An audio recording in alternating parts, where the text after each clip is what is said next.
The apple sits 3 feet away. Zuri's stomach twists so hard she tastes metal. Her fingers curl against the strap of her backpack. Knuckles tight, eyes locked on the fruit bowl gleaming under the desk lamp. Red, perfect, untouched. Behind the mahogany desk, the old man sleeps. His chest rises, falls, slow and even. His tie hangs loose around his collar, one hand draped across the armrest of his leather chair. The office hums with silence, the kind that presses against eardrums and makes every breath sound like thunder. Zuri takes 1 step forward. The marble floor doesn't creak. Her sneakers make no sound, but her heart slams against her ribs so loud she's sure he'll wake up. She freezes, counts to 5. The man doesn't move. Hi viewers, kindly tell us where you're watching from and what time it is. She takes another step. The safe hangs open on the wall behind him. Stacks of cash line the shelves inside. More money than she's ever seen in her life. More money than exists in her entire neighborhood. $100 bills bundled neat and careless, like they mean nothing. Her aunt is in the bathroom down the hall. Zuri hears the faucet running, the mop bucket scraping tile. She has maybe 2 minutes, maybe less. The apple gleams. Her stomach clenches again. She hasn't eaten since yesterday morning. Half a pack of crackers split with her cousin. Tap water to fill the space where food should be. Her aunt pretends not to notice when Zuri says she's not hungry. They both pretend a lot of things lately. Zuri reaches the desk. The old man's face stays still. 70-something, white hair combed back, deep lines around his mouth. Rich, powerful, the kind of man who owns buildings and people's futures. Her aunt cleans his office every night and never complains. Never asks for more. Never makes trouble. Zuri's hand hovers over the fruit bowl. She could take the apple. He'd never know. He throws food away every single night. Containers half full, meals barely touched, fruit rotting in crystal bowls while her stomach eats itself. Her fingers tremble. She lifts the apple, feels the weight of it. Cold, smooth, real. Then she stops. Her backpack shifts against her shoulder. Inside is the granola bar she's been saving. The one she was going to eat tomorrow. Half of it, anyway. The other half was for her cousin. Zuri looks at the sleeping man. Really looks. His hand rests open on the chair. His breathing sounds tired. The office is huge and empty and spotless, but something about it feels hollow. Like a museum. Like no one actually lives here. She pulls the napkin from her pocket, the one her aunt gave her this morning, and wipes the apple clean. Gentle, careful.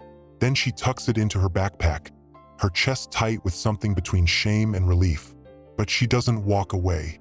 Instead, Zuri unzips the front pocket of her bag. Her fingers find the granola bar, still wrapped, broken exactly in half.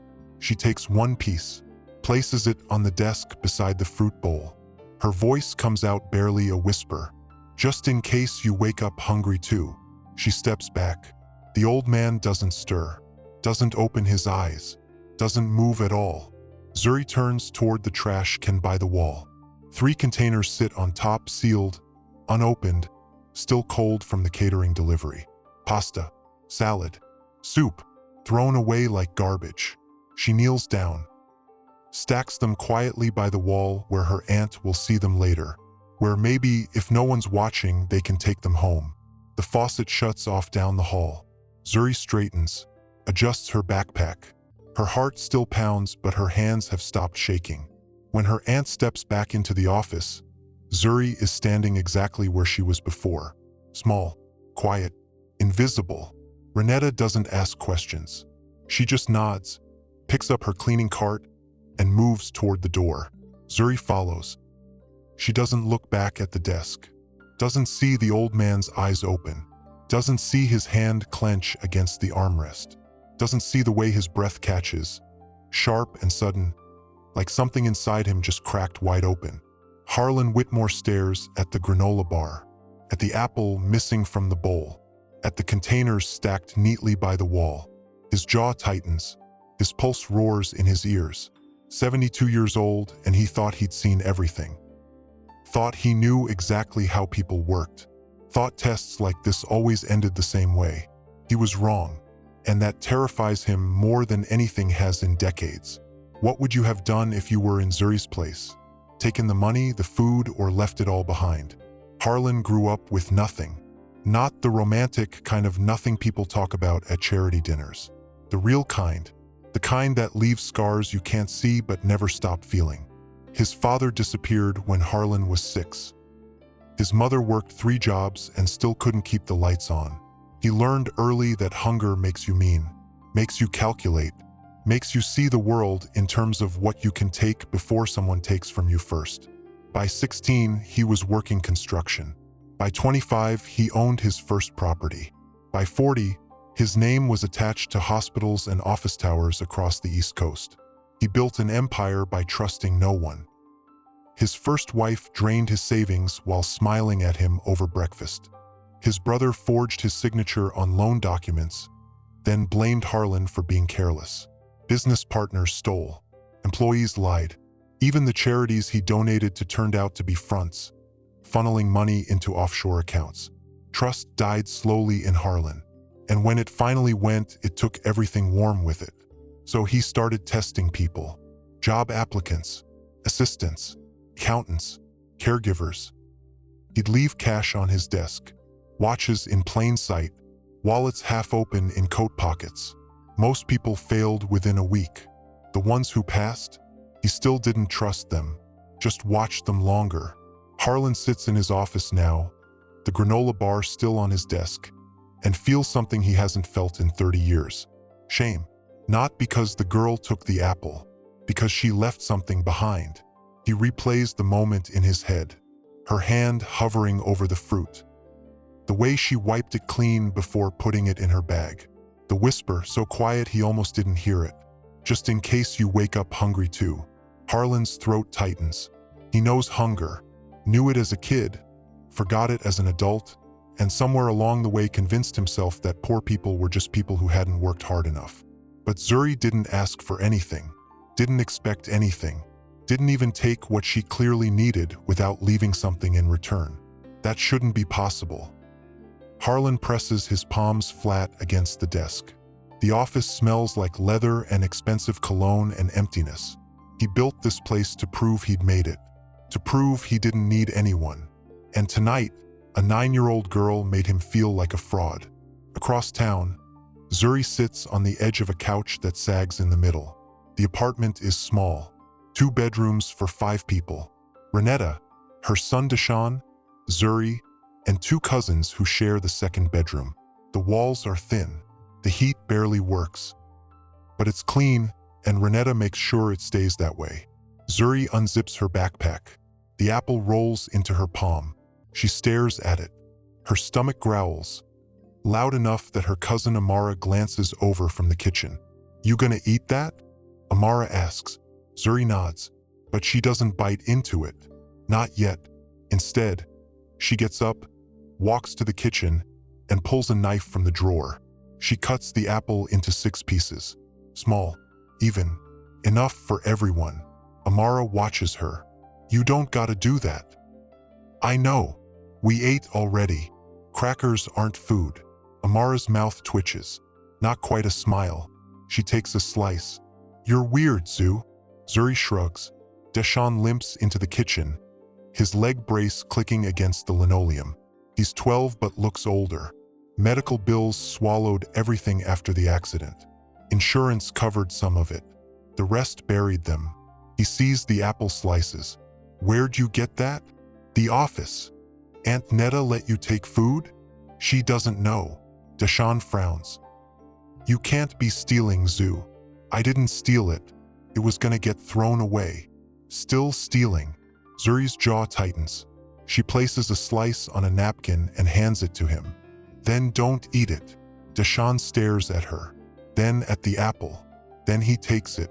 They eat in silence. Renetta comes home 20 minutes later. She moves slow, her back stiff, her hands raw from chemicals. She doesn't smile much anymore, doesn't have the energy. Zuri watches her aunt collapse into the chair by the window. watches her close her eyes and press her fingers against her temples. "You okay, Auntie?" Renetta opens one eye. "I'm fine, baby." "You sure?" "Always am." But Zuri knows that's a lie. She's known for months, ever since the hospital bills started coming, ever since her aunt started skipping meals and pretending she wasn't. That's why Zuri doesn't tell her about the granola bar, doesn't tell her about the whisper, doesn't tell her that tonight, for the first time in her life, someone noticed she existed. Back in his office, Harlan opens his laptop. The security footage loads. Black and white, grainy but clear enough. He watches Zuri approach the desk, watches her hesitate, watches her take the apple, place the granola bar, whisper something he can't hear on the recording. Then he watches her walk to the trash, watches her carefully, quietly stack the containers, watches her glance back at him one last time before leaving. Harlan rewinds the footage, watches it again, and again, and again. His hand hovers over the keyboard. He could delete this, pretend it never happened, go back to his tests and his walls and his perfect empty empire. But he doesn't. Instead, he picks up his phone, scrolls through his contacts, stops at a name he hasn't called in years. His finger hovers over the screen. Then he makes the call. "I need you to look into someone," Harlan says. "A contractor, cleaning staff, woman named Renetta. I want to know everything." The voice on the other end asks why. Harlan stares at the granola bar. "Because I think I just failed a test," he says. Then he hangs up. Do you think Harlan's investigation will help Renetta or make everything worse? The call comes back in 4 hours. Harlan doesn't sleep. He sits at his desk, the security footage looping on his screen, the granola bar untouched beside his keyboard. When his phone buzzes, he answers on the first ring.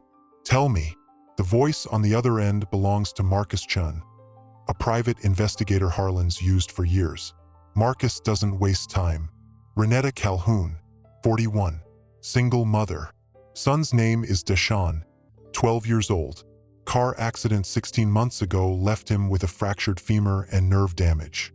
Surgery went wrong. 3 more operations since. Insurance capped out after the second one. Harlan's jaw tightens. How much does she owe? $87,000. Maybe more depending on the next specialist visit. And the girl, Zuri, niece, 9 years old. Parents died in a fire 4 years ago. Renetta took her in. No formal adoption, but she's listed as legal guardian. Harlan closes his eyes. What else? Renetta works 3 jobs. Your office at night, grocery store mornings, weekend shifts at a laundromat. She's behind on rent. 2 months. Landlord's threatening eviction. Why hasn't she asked for help? Marcus pauses. People like her don't ask. They just keep going until they can't. Harlan ends the call. He sits in the dark, the city lights bleeding through the window, and feels the weight of something he's spent decades avoiding. Responsibility. Not the kind that comes with contracts and quarterly reports. The kind that comes with seeing someone drowning and realizing you've been standing on the shore watching. His first instinct is to write a check. $87,000 means nothing to him. He spends more than that on art he never looks at. But he knows how charity works, knows how it makes people feel small, knows Renetta would refuse it, or worse, she'd take it and hate herself for needing it. So Harlan does what he always does when a problem feels too human. He makes it transactional. The next evening, Renetta arrives at the office with Zuri trailing behind her. Zuri's eyes scan the room the moment they step inside.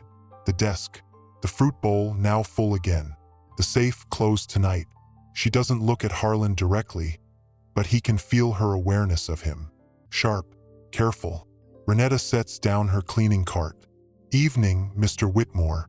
Harlan nods from behind his desk. Renetta, a moment, please. She stiffens, just slightly, but Harlan sees it. Is something wrong? She asks. Not wrong. I have a proposition. Renetta glances at Zuri. Baby, wait outside. I can stay. Outside. Zuri's face stays neutral. But Harlan sees the flicker of worry before she turns and walks out. The door clicks shut behind her. Renetta folds her hands in front of her. Waiting. I'm restructuring some positions, Harlan says. I need someone to manage the evening custodial staff, scheduling, supplies, quality control. It's a salaried position, full benefits, health insurance included. Renetta blinks. I'm not qualified for that. You've been doing custodial work for how long? 15 years. Then you're qualified. Her mouth opens, closes.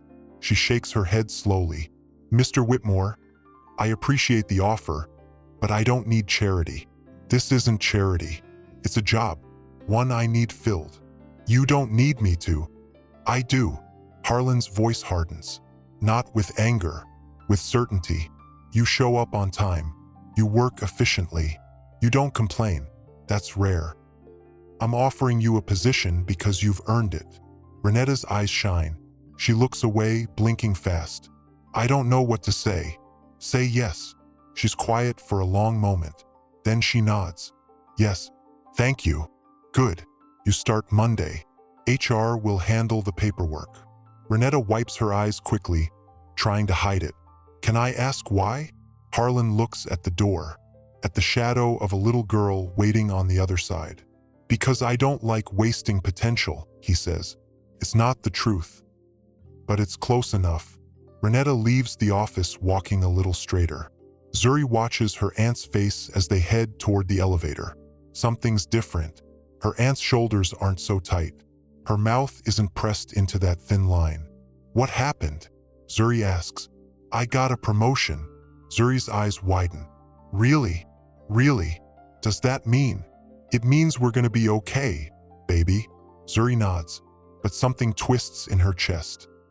She glances back toward the office, toward the man sitting alone behind his desk, and wonders if he knows what he just did. Wonders if he knows he saved them.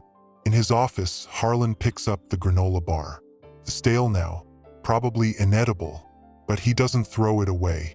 He opens his desk drawer, places it inside, and closes it. A reminder of what he almost missed, of what a hungry child saw that he'd stopped looking for years ago. Humanity. Will Harlan's decision to help Renetta stay a secret?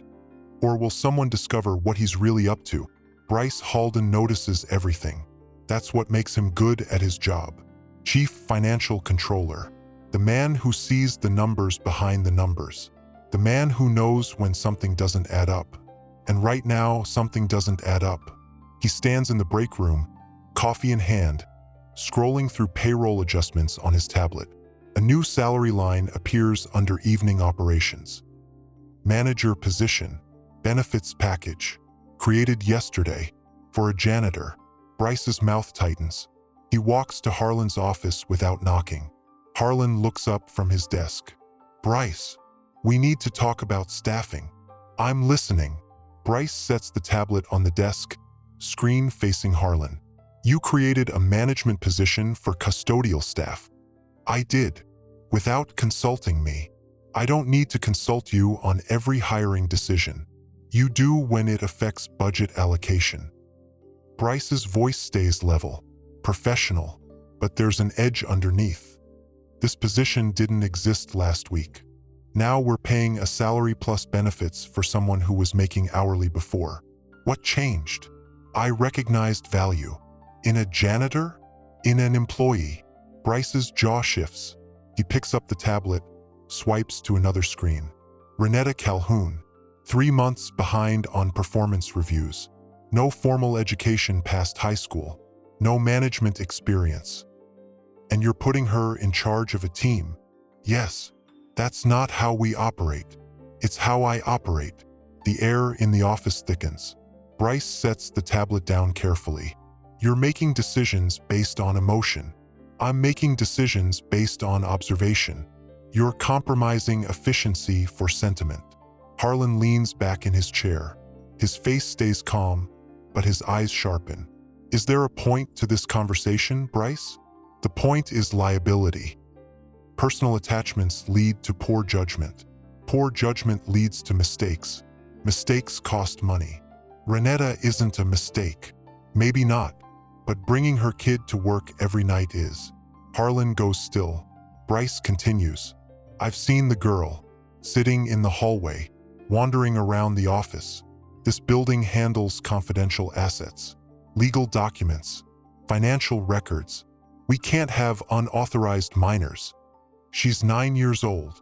She's a liability. She's a child who has nowhere else to go.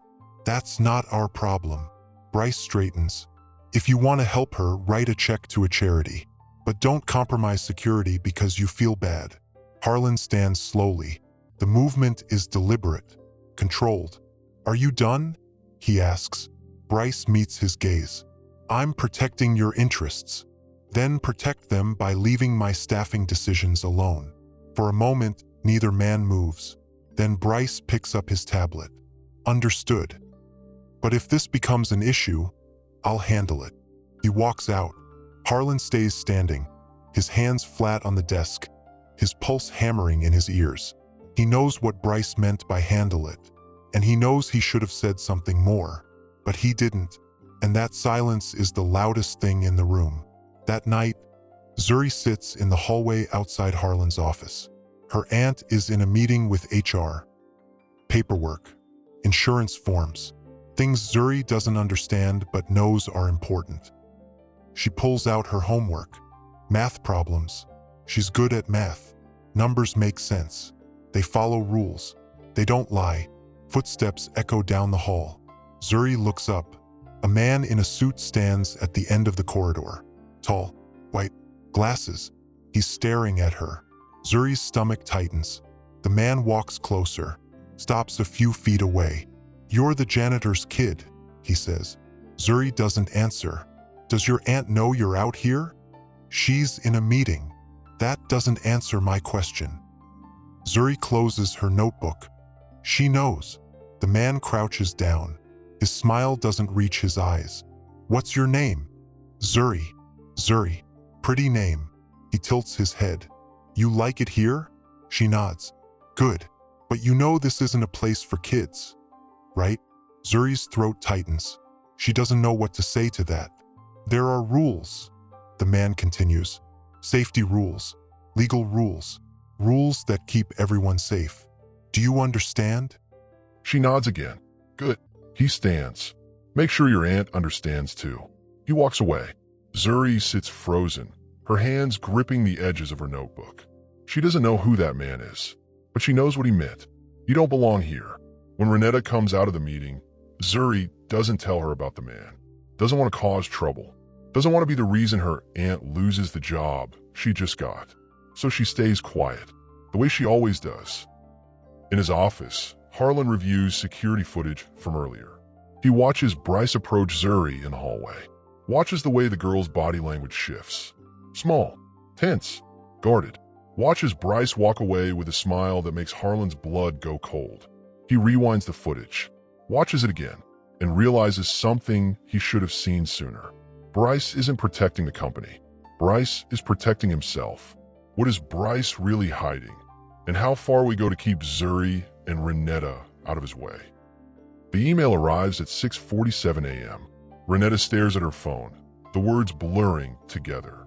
Effective immediately, your employment has been terminated. Please return all company property by end of business today.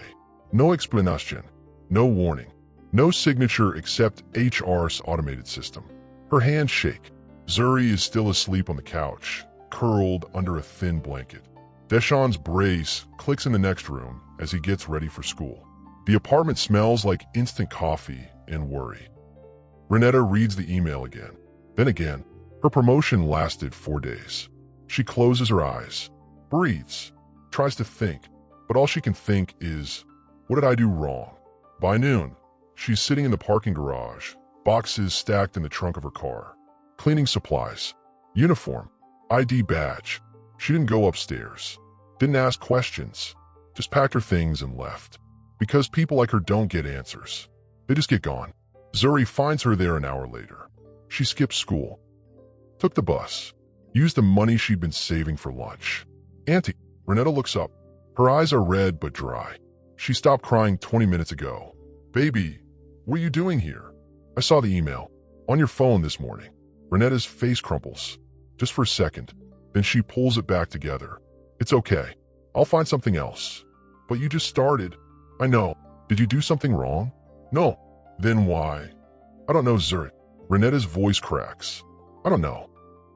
Zuri climbs into the passenger seat. She doesn't say anything. Just sits there, small and quiet. The way she always is when things fall apart. Renetta wipes her face. You shouldn't have skipped school. I know. You can't keep doing that. I know. They sit in silence. Then Zuri reaches into her backpack, pulls out the apple, the one she took from Harlan's desk, the one she's been saving. She holds it out. I'm not hungry, baby. You didn't eat breakfast. I'm Fina. Auntie, please. Renetta stares at the apple, at her niece's face, at the way this child keeps trying to fix things that aren't hers to fix.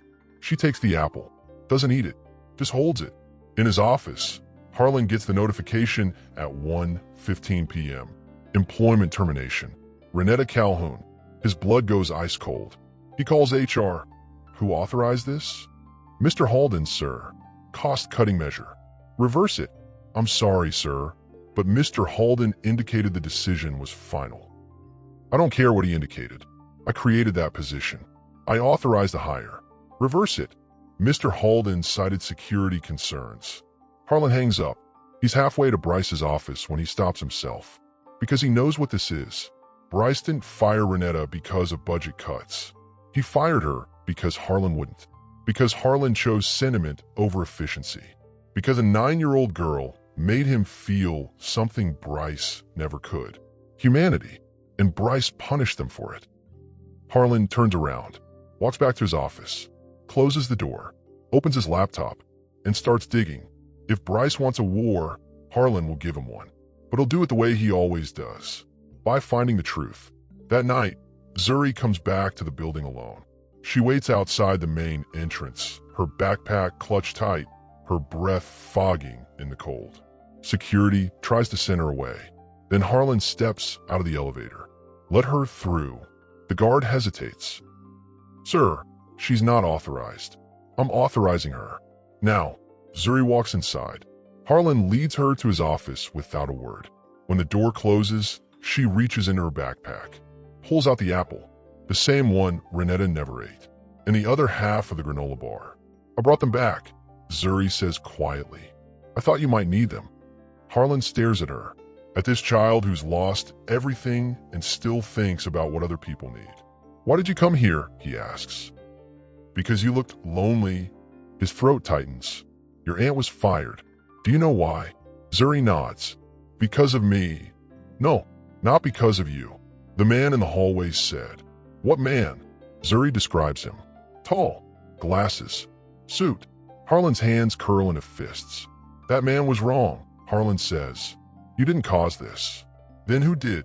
Harlan looks at her, really looks at her, and realizes she deserves the truth.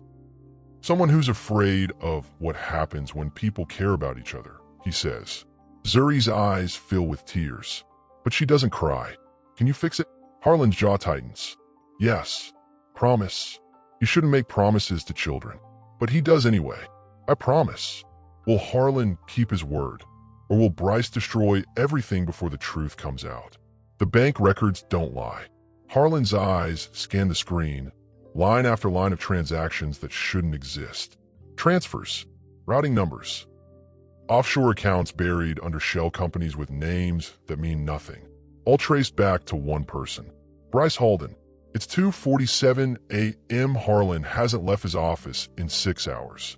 Coffee's gone cold on his desk. His tie hangs loose, but his focus is razor sharp.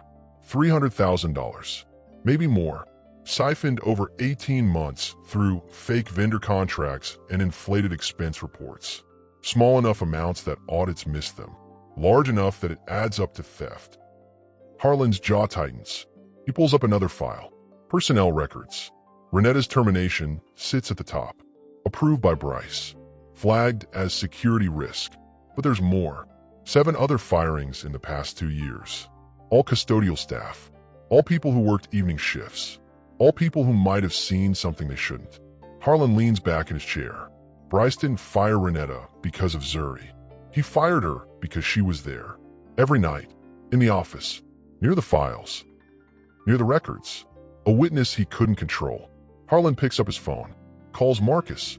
I need everything on Bryce Halden. Financial history, properties, travel records, everything. Marcus doesn't ask why. When you need it. Yesterday. I'll have something by morning. Harlan hangs up. He stares at the screen, at the numbers that tell a story of greed and calculation and cruelty. And he realizes something that makes his stomach turn. If Bryce was willing to steal from the company, what else was he willing to do to protect himself? Across town, Zuri can't sleep. She lies on the couch, staring at the ceiling, listening to her aunt move around the kitchen. Dishes clink, water runs, but there's no food cooking, no coffee brewing, just movement. Restless, anxious. Zuri sits up. Renetta stands at the sink, hands gripping the counter, shoulders tight. Auntie. Renetta doesn't turn around. Go back to sleep, baby. Can't. Try. Zuri walks into the kitchen, stands beside her aunt, doesn't say anything for a long moment. Then Renetta speaks, her voice barely above a whisper. I don't know how to fix this. Mr. Whitmore said he'd help. Mr. Whitmore can't fix everything. He promised. Renetta finally looks at her, eyes tired, face drawn. People promise a lot of things, Zuri. Doesn't mean they happen. He's different. How do you know? Zuri thinks about the test. The apple. The way Harlan looked at her when she came back. Not like she was invisible. Like she mattered. Because he listened, she says. Renetta's eyes fill with tears. She pulls Zuri close, holds her tight. I am scared, Renetta whispers. Zuri wraps her arms around her aunt. Me too. They stand like that for a long time. Two people trying to hold each other up while the world falls apart around them. At 7:13 a.m., Marcus sends the file. Harlan opens it, reads, and feels rage settle cold and sharp in his chest. Bryce Halden, 46 years old, MBA from Wharton, 20 years in financial management, clean record, impeccable references. On paper, he's perfect, but the details tell a different story. 3 homes, 2 cars, a boat, private school tuition for 2 kids, country club membership, all on a salary that shouldn't support half of it. Credit cards maxed out, mortgage payments 2 months behind, tax liens from the IRS. Bryce is drowning, and he's been stealing to stay afloat. Harlan scrolls further, finds a transaction from 6 days ago, a wire transfer, $50,000, sent to an account in the Cayman Islands. The same day, Renetta was fired. Harlan's hands curl into fists. Bryce didn't just fire her. He paid someone to make sure the termination stuck, to bury it, to make it look legitimate. But he made a mistake. He underestimated how much Harlan cares. And now he's going to pay for it. Harlan picks up his phone, dials a number he hasn't called in years. Federal Trade Commission. Agent Whitaker speaking. David, it's Harlan Whitmore. A pause. Harlan, it's been a while. I need a favor. What kind? The kind that involves fraud, embezzlement, and a man who thinks he's untouchable. Agent Whitaker's tone shifts. Professional. Focused. I'm listening. Harlan sends the files. All of them. Bank records. Transactions. Offshore accounts. Personnel records. Everything. How fast can you move on this? Harlan asks. If it's as solid as you say, 48 hours. Make it 24. Harlan, he fired a single mother to cover his tracks. He's stolen hundreds of thousands. And if we wait, he'll disappear. Harlan's voice goes hard.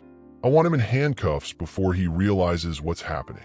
Agent Whitaker is quiet for a moment. Then, you'll have it by tomorrow morning. Harlan hangs up. He sits back in his chair, staring at the ceiling, feeling something he hasn't felt in years. Purpose. Not the empty kind that comes from closing deals and accumulating wealth. The real kind. The kind that comes from protecting people who can't protect themselves. At 9 a.m., Bryce walks into his office. Everything looks normal. Coffee brewing. Files stacked neatly. Calendar updated. He doesn't notice the federal agents waiting in the conference room. Doesn't notice Harlan standing by the window, arms crossed, face unreadable. doesn't notice that his world is about to end. He sits down at his desk, opens his laptop, and freezes.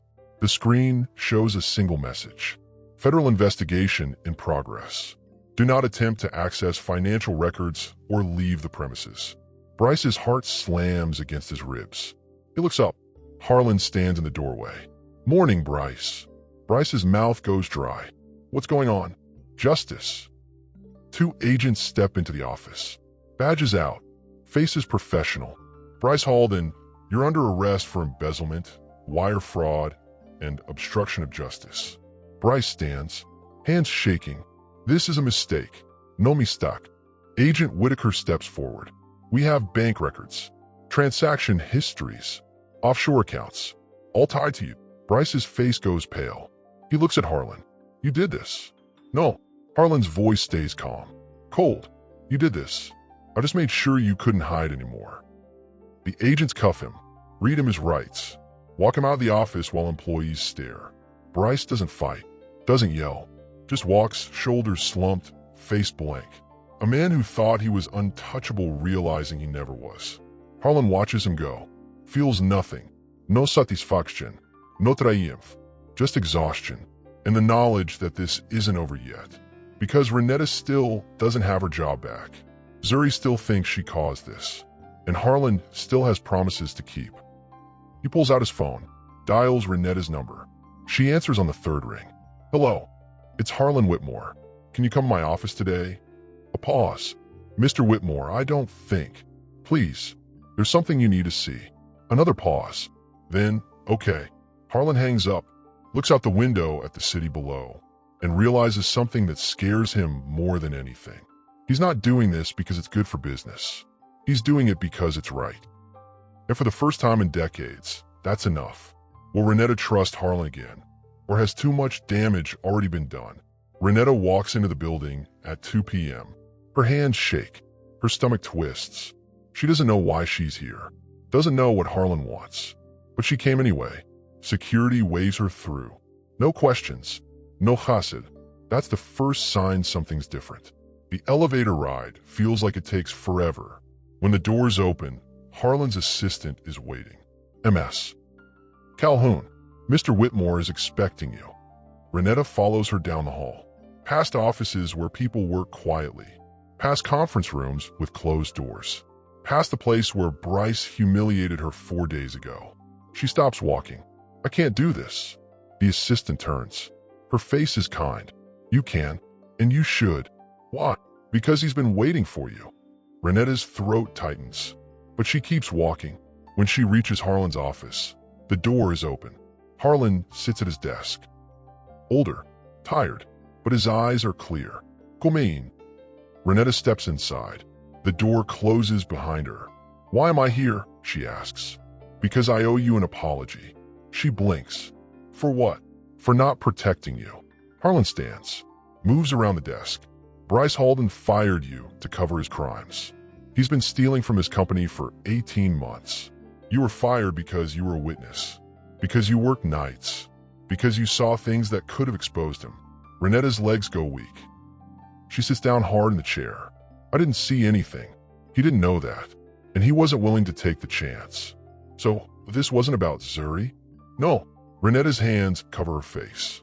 Her shoulders shake. I thought. Her voice cracks. I thought I did something wrong. You didn't. You did everything right, and you paid the price for someone else's cowardice.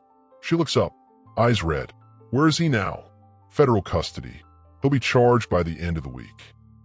Renetta stares at him, processing, trying to understand. What happens now? She asks.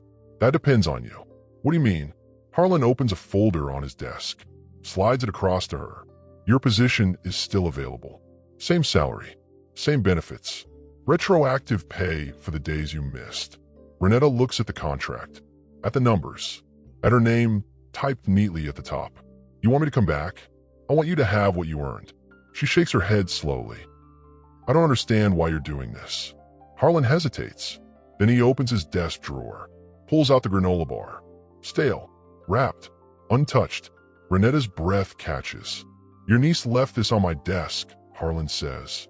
The night I tested her. She took an apple because she was hungry. But she left this behind. For me, in case I woke up hungry. Renetta's eyes fill with tears. I've spent 72 years believing people only take. Harlan continues. That kindness is weakness. That trust is a mistake. And then a 9-year-old girl proved me wrong. He places the granola bar on the desk between them. I'm not doing this because I'm generous. I'm doing it because Zuri reminded me what I forgot. That people matter more than profit. That doing the right thing isn't a transaction. Renetta wipes her eyes. She's special. She is. Because you raised her to be. Renetta looks at the contract. At Harlan. At the granola bar, sitting between them like a bridge between two different worlds. If I come back, she says slowly, I want one thing. Name it. Zuri comes with me. No questions. No implants. She's part of the deal. Harlan's mouth twitches. Almost a smile. Deal. Renetta signs the contract. Her hand shakes, but she signs. When she's done, Harlan extends his hand. She takes it. Welcome back, Miss Calhoun. Thank you, Mr. Whitmore. She stands to leave, then stops at the door. Can I ask you something? Of course. Why did you test her? Harlan's face goes quiet, distant, because I've been betrayed so many times I stopped trusting people. I thought everyone had a price. Everyone would take if given the chance. And now, he looks at the granola bar. Now I know some people give even when they have nothing. Renetta nods. Then she leaves. Harlan sits alone in his office, picks up his phone, scrolls to a name he's been avoiding. His lawyer. I need to liquidate assets, Harlan says. Half my real estate portfolio. Commercial properties. High-value holdings. The lawyer sputters. Harlan, that's hundreds of millions. I know what it is. Why? Because I'm done building monuments to myself. I want to build something that matters. What are you talking about? Harlan looks at the granola bar, at the apple Zuri returned, at the fingerprints still visible on the glass desk where she stood. I'm talking about food security, community programs, resources for families who can't afford to eat. I want facilities in every city where I own property, and I want them designed by someone who understands hunger. Who? A 9-year-old girl named Zuri Calhoun. The lawyer is silent. Then, you're serious. Completely. Harlan, this is going to cost. I don't care what it costs. Make it happen. He hangs up, leans back in his chair, and for the first time in 30 years, feels like he's doing something that actually matters. Outside, Renetta sits in her car. She pulls out her phone, calls Zuri. Hey baby, Auntie, are you okay? I'm better than okay. Did something happen? Everything happened. I got my job back, with full pay, and you're coming with me every night. No more hiding. No more being scared. Zuri's voice cracks. Really? Really? What about the man in the hallway? He's gone. He can't hurt us anymore. Zuri is quiet for a moment. Then Auntie, yeah baby, I love you. Renetta's eyes blur. I love you too. She hangs up, sits in the car, crying and smiling at the same time. Because for the first time in months, she can breathe. Back in his office, Harlan opens his laptop, pulls up the security footage from the night of the test, watches Zuri approach the desk, watches her take the apple, watches her leave the granola bar. He's watched this footage 50 times, but this time, something is different. This time, he's not looking for betrayal. He's looking for hope, and he finds it in the careful way she wiped the apple, in the whisper he can't hear but knows was kind, in the way she looked back at him one last time before leaving. Not with fear. With concern, Harlan closes the laptop, picks up the granola bar, and finally understands what Zuri taught him. Wealth isn't measured in dollars. It's measured in moments like these, when a hungry child chooses kindness over survival and changes everything. What will Harlan build with his fortune? And will Zuri's vision be enough to change an entire city? The press conference happens 3 weeks later. Harlan stands at a podium, cameras flashing, reporters shouting questions. Behind him, architectural renderings fill massive screens. Buildings, community centers, kitchens, places where people can eat without shame. I'm announcing the liquidation of half my commercial real estate portfolio, Harlan says. The proceeds will fund a network of food security centers across the East Coast. These facilities will provide meals, groceries, and resources to families in need. No paperwork, no questions, no judgment. A reporter raises her hand. Mr. Whitmore, this represents a loss of nearly $400 million in assets. Why now? Harlan looks at the back of the room, where Renetta sits with Zuri beside her. Zuri's eyes are wide, nervous, excited. Because I learned something recently, Harlan says, that the richest people aren't the ones with the most money. They're the ones with the most heart. Another reporter, who designed these programs? A 9-year-old girl. Murmurs ripple through the crowd. Her name is Zuri Calhoun. She grew up hungry. She understands what it means to need food and have nowhere to turn. So I asked her to help design these centers. And she had one rule. He clicks to the next slide. The words appear in bold letters. Take what you need. Leave something kind. The room goes quiet. Every center will have a wall, Harlan continues, where people can leave notes, encouragement, hope, kindness. Because Zuri taught me that when you're hungry, you need more than food. You need to know someone cares. A reporter in the front row leans forward. Mr. Whitmore, critics will say this is a publicity stunt. Let them. They'll say you're trying to buy redemption. Maybe I am. Harlan's voice hardens. I've spent 72 years building wealth, and I spent most of that time alone, suspicious, believing people were out to take from me. Then a child reminded me that some people give even when they have nothing. So yes, maybe this is redemption, but it's also responsibility, and it's long overdue. The questions keep coming, but Harlan's eyes stay on Zuri. She's smiling, not the careful, guarded smile she wore the first night they met. A real one, and that's worth more than any headline. After the press conference, shareholders call emergency meetings. They're furious. You're destroying company value. One screams through the speakerphone. You're acting recklessly. Another adds. Harlan sits at the head of the table, calm, unmoved.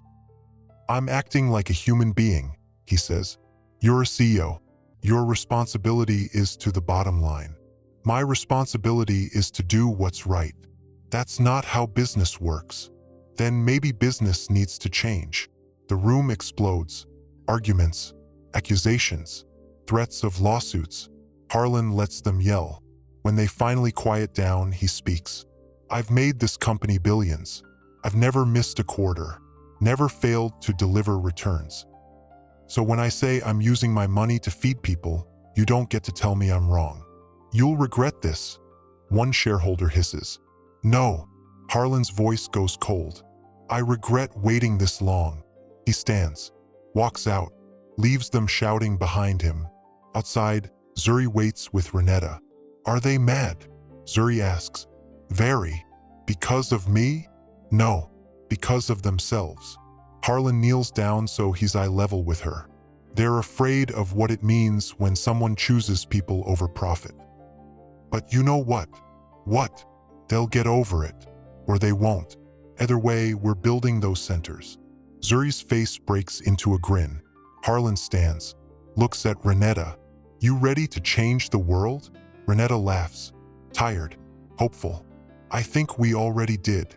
6 months later, the first center opens. It's in the neighborhood where Zuri grew up. A building that used to be a warehouse, now transformed into something warm, welcoming, alive. Families line up outside, not with shame, with relief. Inside, volunteers serve meals, stock shelves, greet people by name.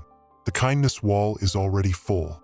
Notes written in shaky handwriting, in different languages, from kids and adults and people who just needed to know someone cared. Thank you for seeing us.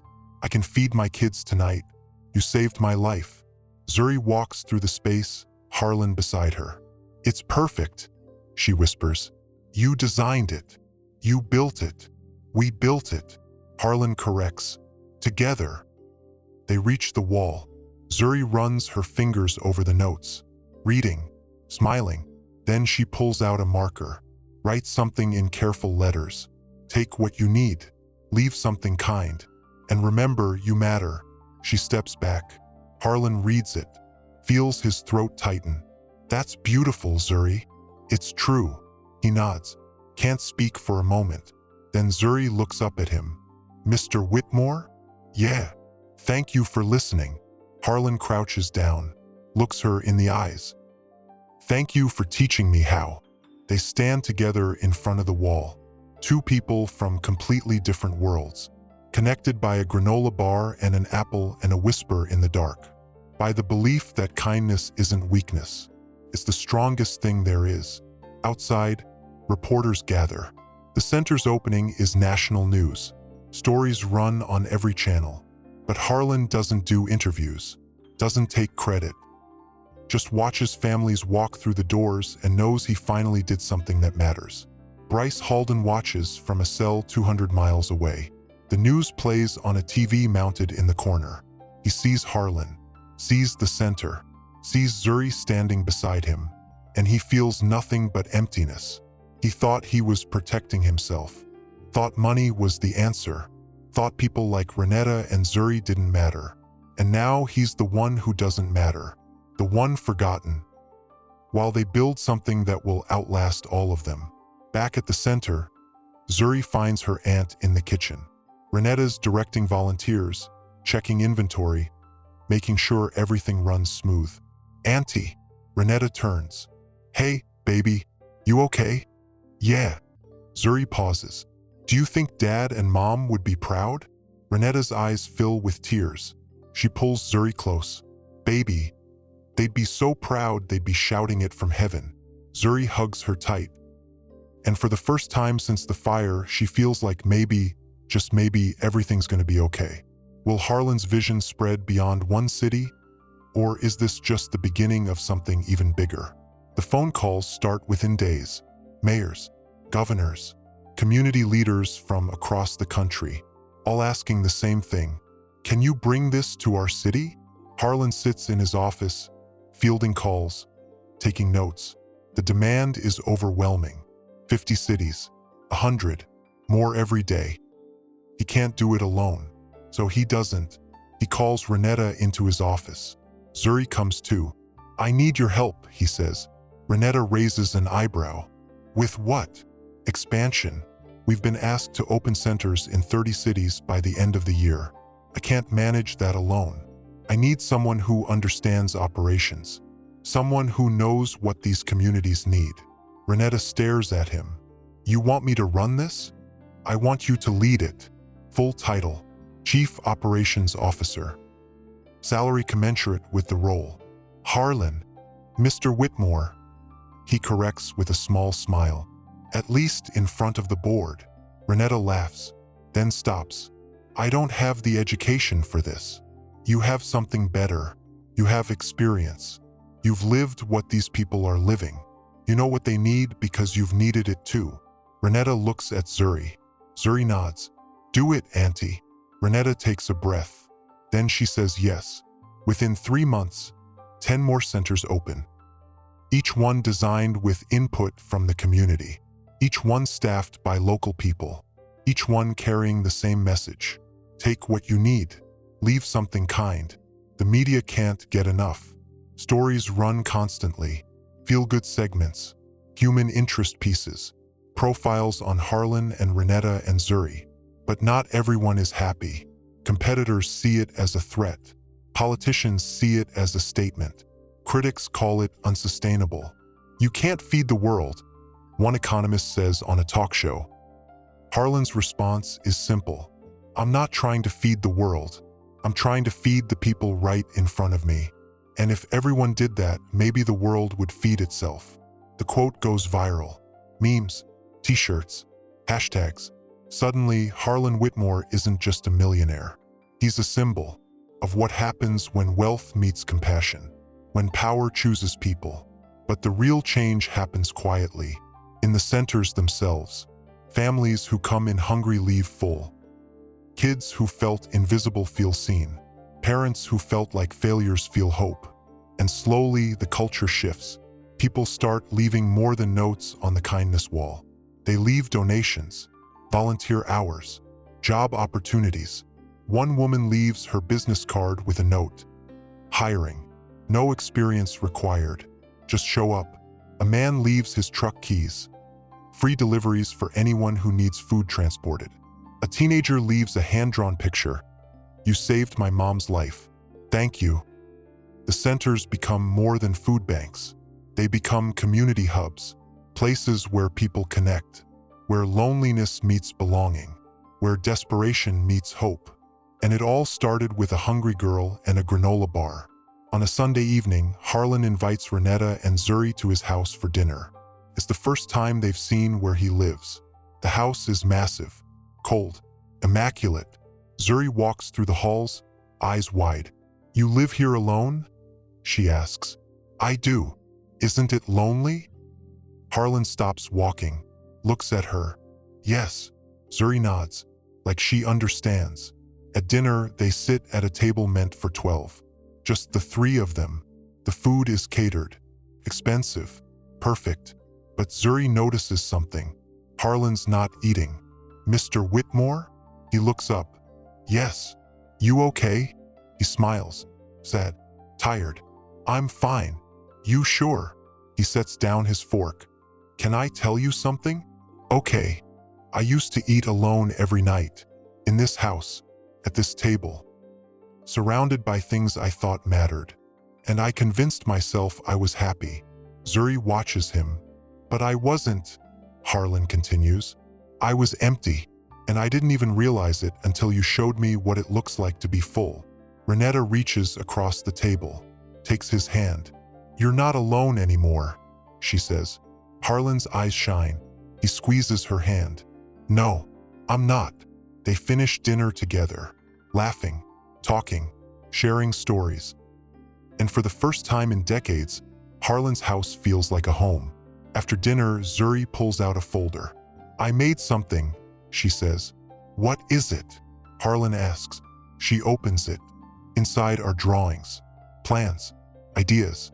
A program, Zuri explains, for kids like me, who don't have enough food at home. I thought maybe we could put snack stations in schools. Free, anonymous, so kids don't have to be embarrassed. Harlan stares at the drawings. Detailed, thoughtful, brilliant. This is incredible, he says. You think it'll work? I know it will. Zuri grins. Harlan looks at Renetta. Your niece is going to change the world. She already has, Renetta says. And she's right, because over the next 6 months, 50 more centers open. The snack program launches in 200 schools. Volunteers number in the thousands. Donations pour in from people who never thought they had enough to give but found they did. And Harlan's fortune, once a monument to isolation, becomes a foundation for connection, for community, for proof that wealth means nothing if it doesn't serve the people who need it most. The critics get quieter. The shareholders stop complaining. Even the media shifts from skepticism to celebration. And through it all, Zuri stays the same. Humble, kind, thoughtful. A girl who took an apple because she was hungry and left a granola bar because she cared. And in doing so, changed everything. What happens when a small act of kindness becomes a movement that touches millions? 3 years later, Harlan stands on stage at the National Philanthropy Awards. He's 75 now, gray hair thinner, face more lined, but his eyes are brighter than they've ever been. Behind him, a screen shows footage of the food security centers. Over 200 now, across 43 states, serving 500,000 people every month. The host reads his introduction. Tonight, we honor a man who redefined what it means to give, who turned personal pain into public good, who proved that it's never too late to change. Applause fills the auditorium, but Harlan's eyes search the crowd, looking for 2 people. He finds them in the 3rd row. Renetta, dressed in a gown she never thought she'd wear, and Zuri, 12 years old now, taller, confident, still quiet but no longer invisible. Harlan steps to the microphone. Thank you, he says. But I'm not the one who should be standing here. He gestures toward Renetta and Zuri. 3 years ago, I tested a child. I pretended to sleep while she stood in my office, hungry and alone. I wanted to see if she'd steal from me, if she'd prove what I already believed, that people only take. The room is silent, but she didn't take. She gave. She left half a granola bar on my desk. And she whispered something I'll never forget. He pauses, looks directly at Zuri.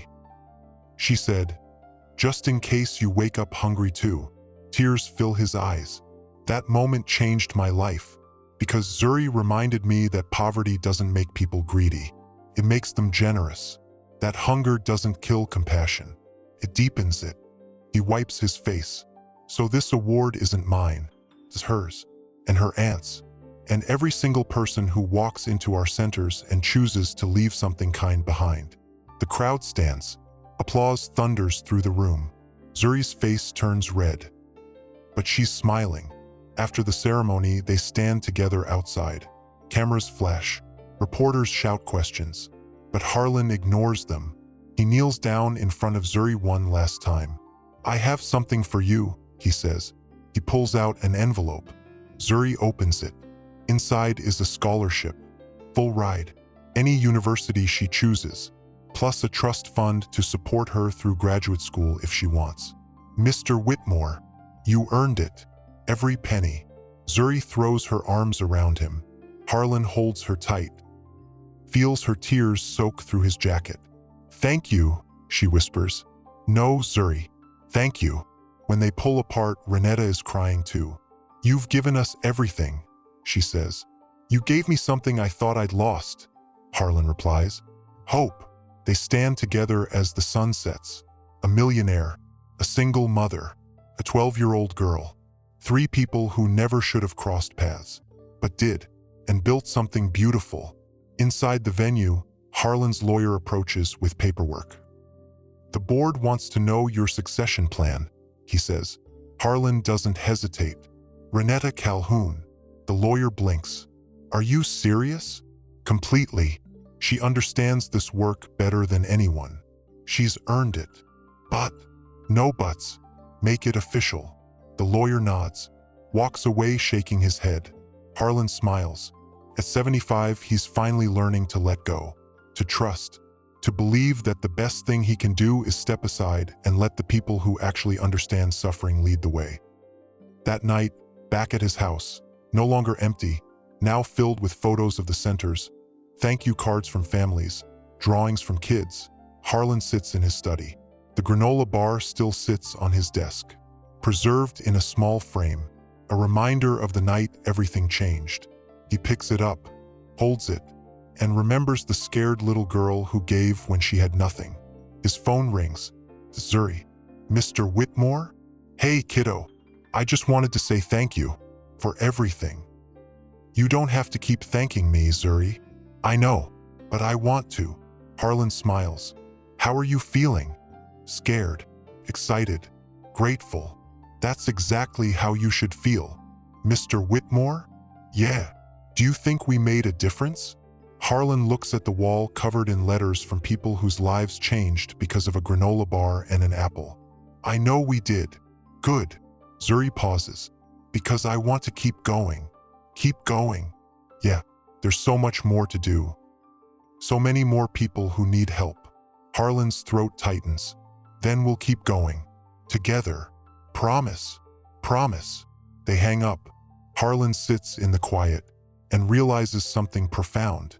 He spent 72 years building wealth, but he only started building a legacy when a hungry child taught him the difference. Wealth is what you accumulate. Worth is what you give away. And the richest thing in his entire empire will always be the heart of a 9-year-old girl who whispered kindness into the dark. Outside, the city lights flicker. Families sleep with full stomachs. Kids wake up knowing someone cares.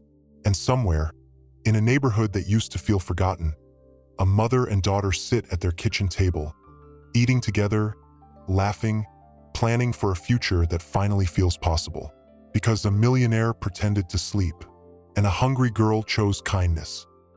And together, they proved that the smallest acts can spark the greatest change. That poverty doesn't define worth. That hunger doesn't kill compassion. And that when one person decides to care, the world shifts just a little closer to what it should have been all along. A place where everyone has enough, not just food, but hope, dignity, and the knowledge that they matter. Because the richest thing in that room was never the money. It was always Zuri's heart.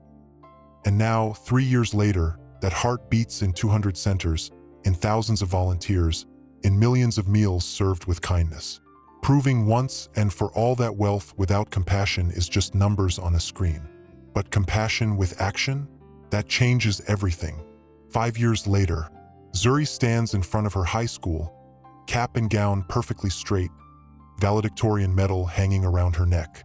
Renetta sits in the front row, tissue already pressed to her eyes.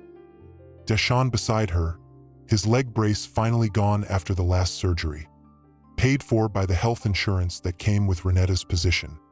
And 3 rows back, wearing a simple suit instead of his usual designer clothes, sits Harlan. He's 77 now, moves slower, talks quieter, but his smile is genuine in a way it never was before. Zuri steps to the microphone. Her hands shake slightly, but her voice comes out clear. 5 years ago, I was hungry, not just for food, but for hope.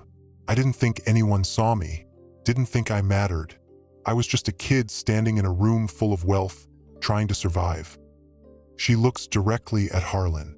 And then someone decided I was worth seeing. Her voice cracks. My story could have ended in that office. Could have been about a girl who took something and got caught. But instead, it became about a man who learned to give, and an aunt who never stopped believing we'd be okay, and a community that proved kindness isn't just something you feel. It's something you do. The crowd is silent. I'm going to college in the fall. Full scholarship. Pre-med.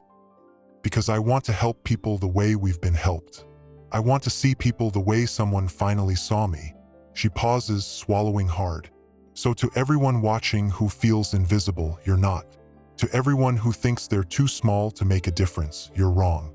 And to the man sitting in the back who taught me that wealth means nothing if you don't use it to lift others up. Zuri's voice breaks. Thank you for pretending to sleep, and thank you for waking up. The auditorium erupts. Parents stand, students cheer, teachers wipe their eyes. But Harlan just sits there, tears streaming down his face, clapping until his hands hurt. After the ceremony, they gather in the parking lot. Zuri runs to her aunt first. Renetta catches her, spins her around, both of them laughing and crying at the same time. I'm so proud of you, Renetta whispers. We did it, Auntie. You did it, baby. Deshaun hugs his cousin. Dr. Zuri, got a nice ring to it. Zuri laughs. I haven't even started yet. You will, and you'll be amazing. Then Harlan approaches. Zuri turns, and for a moment, they just look at each other. The old man who tested her. The young woman who passed without knowing it was a test. I knew you'd be valedictorian, Harlan says. You couldn't have known that. Yes, I could. From the moment you left that granola bar, I knew you'd do something extraordinary. Zuri steps forward, hugs him tight. Harlan closes his eyes, holding this brilliant young woman who used to be a scared little girl. You changed my life, he whispers. You changed mine, she whispers back. When they separate, Renetta joins them. Group photo? She asks. They gather together. Zuri in the middle, Renetta on one side, Harlan on the other. Deshaun jumping in at the last second. A family built not by blood, but by choice, by kindness, by the belief that people are worth more than profit. The photographer counts down. 3, 2, 1. The flash captures them, smiling, complete, home. That evening, Harlan hosts a celebration dinner at the First Food Security Center. Not at his mansion, not at some fancy restaurant. Here, where it all began. The center is packed. Volunteers, staff members, families who've been helped, community leaders, all gathered to celebrate Zuri's graduation and the announcement Harlan's been waiting to make. He stands at the front of the room, microphone in hand. 5 years ago, we opened this center with one goal, to make sure no one in our community went hungry. Today, we have 247 centers across the country. We've served over 3 million meals. We've connected thousands of families with resources, jobs, and hope. Applause fills the room. But we're not done, Harlan continues. Today, I'm announcing the Zuri Calhoun Foundation, a separate endowment with $500 million dedicated specifically to youth food security and education programs. Gasps ripple through the crowd. Zuri's mouth falls open. The foundation will be run by someone who understands hunger, education, and the power of second chances. Harlan says, looking directly at Zuri, when you graduate from medical school, if you want it, the foundation is yours to lead. Zuri can't speak, can't breathe. Renetta pulls her close, both of them shaking with emotion. But until then, Harlan continues, the foundation will be managed by our Chief Operations Officer, Renetta Calhoun, who has proven time and time again that leadership isn't about credentials, it's about character. The room explodes with applause. Renetta stands, overwhelmed as people cheer. Harlan walks over to them. You two saved my life, he says quietly. This is just me returning the favor. Zuri finds her voice. Mr. Whitmore. Harlan. He interrupts gently. You can call me Harlan now. Harlan. She tests the name, smiles through tears. Thank you. No, Zuri. Thank you for reminding me what it means to be human. Later that night, after the celebration winds down, Harlan finds himself alone in the center. He walks to the kindness wall. It's been repainted and expanded 3 times now, covered in thousands of notes. He reads them slowly. You saved my family. I got a job because of this place. My kids don't cry themselves to sleep hungry anymore. I thought no one cared. I was wrong. His fingers trace the notes.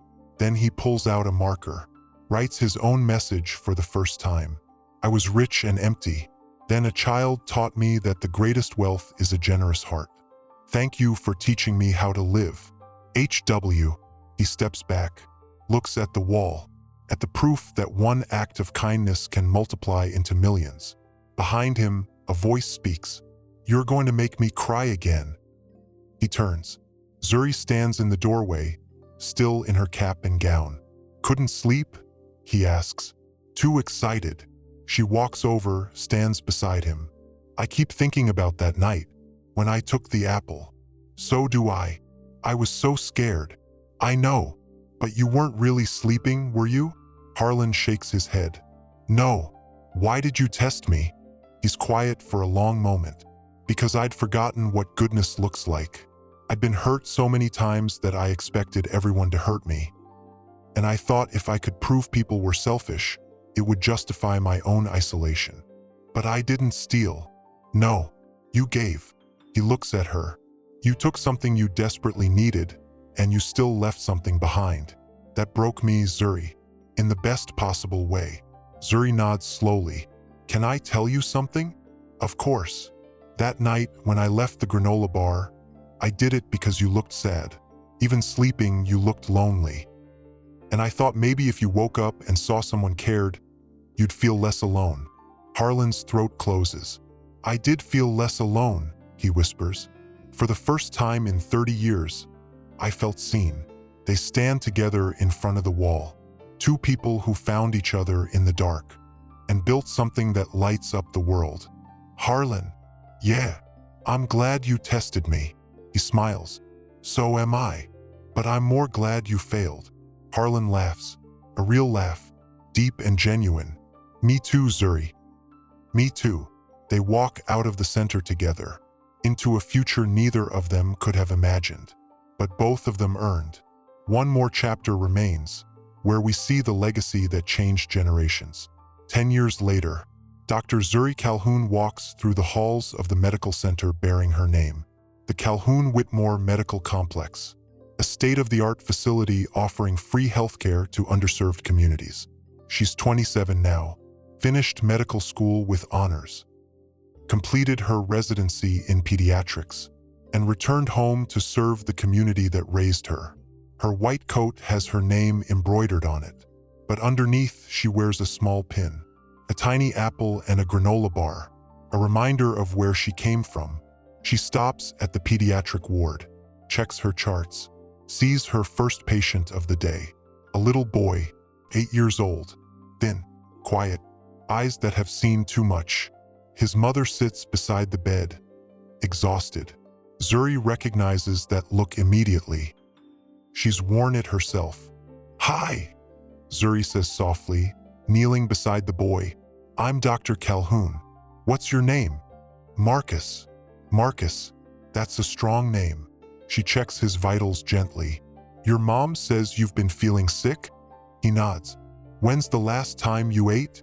Marcus looks at his mother, then away. "Yesterday," his mother whispers. We're between paychecks right now." Zuri's heart clenches. She knows the story, has lived the story. "Marcus," she says, "I'm going to make sure you feel better, but first I need you to eat something. Is that okay?" He nods. Zuri steps out, returns minutes later with a tray. Not hospital food, real food, from the center's kitchen. A sandwich, fruit, juice, cookies. "For you," she says. "And your mom." The mother's eyes fill with tears. "We can't." "Yes, you can. This is what we do here. We take care of the whole person, not just the body." She hands Marcus the sandwich. He eats slowly at first, then faster, like he's been starving, because he has been. Zuri examines him while he eats. Dehydration, malnutrition, nothing life-threatening but close. "I'm admitting him overnight," Zuri tells the mother, "for observation and fluids. And before you leave tomorrow, we're connecting you with our resource center. Food assistance, job placement, whatever you need." "Why?" the mother asks, voice breaking. "Why are you being so kind?" Zuri smiles, touches her Apple pin. "Because someone was kind to me once, and it saved my life." Later, in her office, Zuri reviews patient files. A knock at the door. "Come in." Renetta enters, 51 now, gray streaks in her hair, but her face glows with purpose. She's the CEO of the entire Calhoun Whitmore Foundation network now, oversees centers in all 50 states, manages a staff of thousands. "How's your day?" Renetta asks. "Busy." "Good." Zuri looks up. "How's yours?" "Same. We're opening 3 new centers next month. Denver, Phoenix, Miami." "That's amazing, Auntie." "It's exhausting," Renetta laughs, "but worth it." She sits down, studies her niece. "You look like your mother when you concentrate like that." Zuri smiles softly. "I wish she could see this." "She can, baby. I promise you she can." They sit in comfortable silence. Then Renetta speaks again. "Harlan called. He's coming by later." Zuri's face lights up. "He is. Said he has something to show you." At 4 p.m., Harlan arrives, 82 now, moving with a cane, hair completely white, but his eyes still sharp, still kind. Zuri meets him in the lobby, hugs him carefully. "You're looking good, old man. You're looking like a world changer, young lady." They walk through the center together, Harlan stopping frequently to catch his breath, Zuri slowing her pace to match his. "I have something for you," Harlan says when they reach the garden outside. He hands her an envelope. Zuri opens it. Inside is a deed to his house. "Harlan, I'm downsizing, moving to a smaller place, something that actually feels like home. But I don't want to sell that house. I want it to become something meaningful." "What do you mean?" "I want it to be a home for kids aging out of foster care, a place where they can live while they figure out their next steps, go to college, learn a trade, just exist without fear." Zuri's eyes blur. "And I want you to name it," Harlan continues, "because you understand what it means to need a home." Zuri wipes her face, thinks. Then she speaks. "The Second Chance House." Harlan nods slowly. "Perfect. When do we open?" 6 months. If you'll help design the programs." "Of course." They sit on a bench in the garden, watching families walk by, kids playing, people healing. "Harlan, yeah. Do you ever regret it? Giving away your fortune?" He laughs. Not for a second. Really?